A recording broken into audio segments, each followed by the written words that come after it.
Les métaphores sont des comparaisons. Il ne faut pas chercher n'importe comment. S'il n'y a pas de comparé ou est de comparant, il n'y a ni comparaison, ni bien évidemment métaphore. Par contre, et c'est là que tout se joue, dans la métaphore, il n'y a pas d'outil de comparaison. Autrement dit, on compare bien une chose avec une autre, mais sans le dire, c'est tout. Aussi, pour savoir si on a affaire à une métaphore, il nous faut un comparant et éventuellement un comparé. Et surtout, pas d'outil de comparaison, j'insiste là-dessus. Ainsi, je peux dire que la phrase « la terre, notre fourmilière » est une métaphore. Si cela devait être une comparaison, j'aurais dit la Terre, c'est comme si c'était notre petite fourmilière.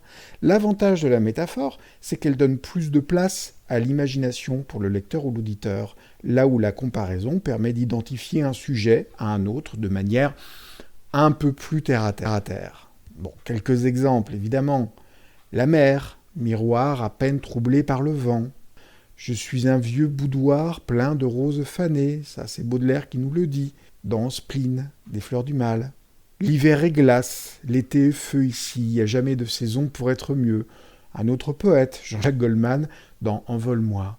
Bref, vous l'avez compris, la métaphore est une forme de comparaison, c'est une figure de l'analogie, et pour pouvoir avoir une métaphore, il faut absolument qu'il y ait un comparé et qu'il n'y ait pas d'outil de comparaison.